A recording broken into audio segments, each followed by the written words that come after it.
Hey everyone, it's the Glam Gardener and Wild Staten Island.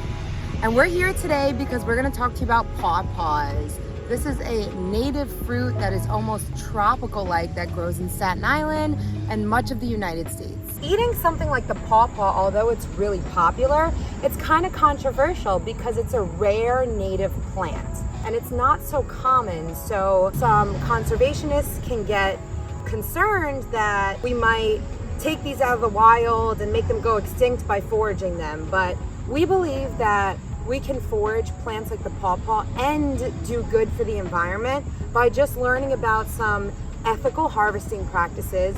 And also, we're not just going to eat them and waste them, we're going to plant them in the spring. So we're going to proliferate this species when we forage and eat it.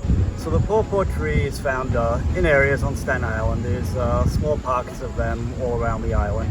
And they were used by Native Americans and colonists that were here. It's great to plant native trees like the pawpaw trees, but you don't want to take them from the wild. You don't want to try to transplant them because a lot of times they won't survive if you try to take them from where they were and transplant them into your yard.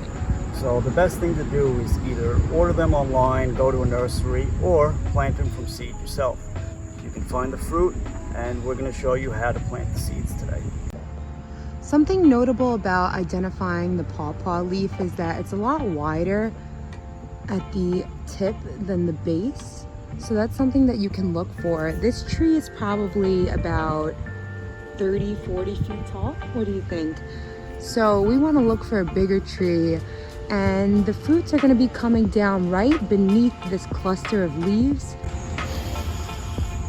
A few things about the pawpaw. It tastes like banana, pineapple, apple. It basically tastes like a tropical fruit, but it can grow in environments that get as cold as negative 25 degrees Fahrenheit.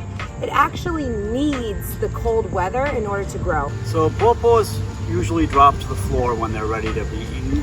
You can collect them right off the floor like we did today. We didn't pick any off the actual tree.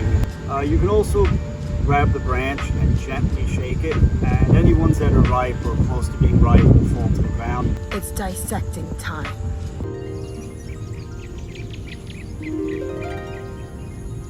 Wow. Oh my gosh. Wow.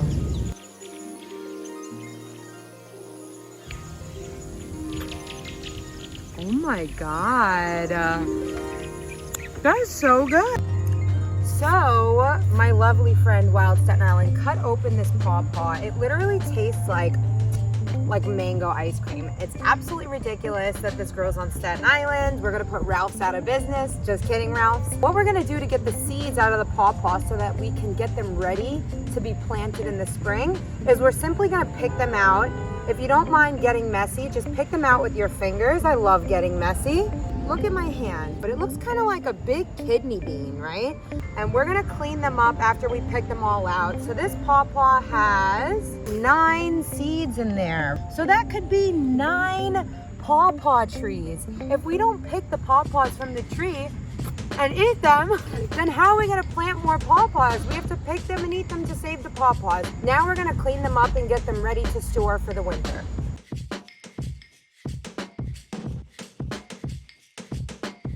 What we have to do is we have to get the fruit flesh off of the seeds, because if we leave the fruit flesh on here, the seeds will start to mold.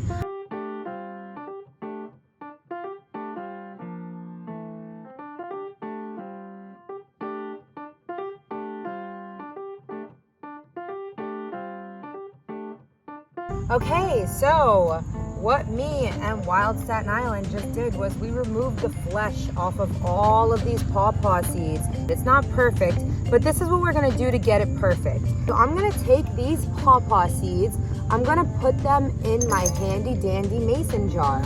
The next step is to let them soak in about 9 parts water, and believe it or not, we're gonna put 1 part bleach in there. I'm gonna go ahead and just pour it in, right? Just a little bit. This is gonna clean it up as much as possible before we store it for winter. Another way to identify it is from its bark, which is smooth looking, but it's actually kind of rough when you feel it. The pawpaw seeds are very unique in the sense that they need to stay wet until we plant them. And we can't just like take home these seeds and plant them in the ground. They have to be dormant for at least 100 days because these seeds have to think that they went through winter in order to grow. But I just wanted to let you know that the reason is because they're a wild plant. And wild plants are used to being in the wild, so we have to mimic the wild when we're gonna plant them at home. I'm going to take some soil. They do like slightly acidic soil, and they do like to stay moist. So we're going to take our soil, add a little bit of water. Then we're going to take these black compostable bags, fill it into the bag. Take our seeds. Now the reason we're using dark bags is so that it stays dark to prevent mold from growing on the seeds. Then we're going to trick these seeds into thinking that they went through winter. So we're going to stick this in the fridge for about 100 days. I'm gonna fill my bag up while I talk to you about what you're gonna do in the spring or after your 100 days when your pawpaw seeds have sat in the fridge in this moist soil. Because right now it's mid-September, mid-January, maybe right before Valentine's Day, maybe you'll gift your Valentine a pawpaw seed. You're going to take the seed out of this bag. You'll wanna plant it in a pot that is narrow, so narrow, tall. It has a long taproot. It needs space to grow that root. You're gonna start it inside. When it starts to get warm in the spring, April, early May here in Staten Island, you can move it outside. The important thing with pawpaws is that they don't self-pollinate, meaning that they need another pawpaw tree less than 30 feet away in order to grow pawpaw fruits. Did you know that honeybees are not native? This tree needs flies and beetles to pollinate it. So the next time that you say, save the pollinators, don't forget about those nasty flies that you swat inside your house, because they're the reason why we have pawpaw fruit. Happy pawpaw planting, but before we go, we have a quick PSA for everybody.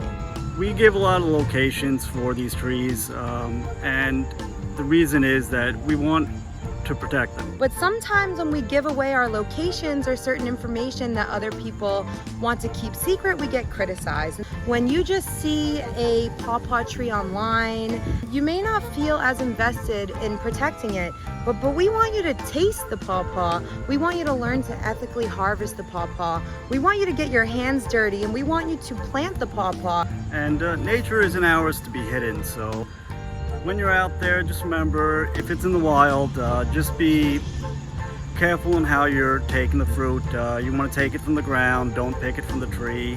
Don't try to transplant the tree. Grow the seeds like we showed you. Don't damage the tree so that other people can enjoy it year after year. And we believe that this is truly the best way and the most effective way to preserve nature, especially here in Staten Island.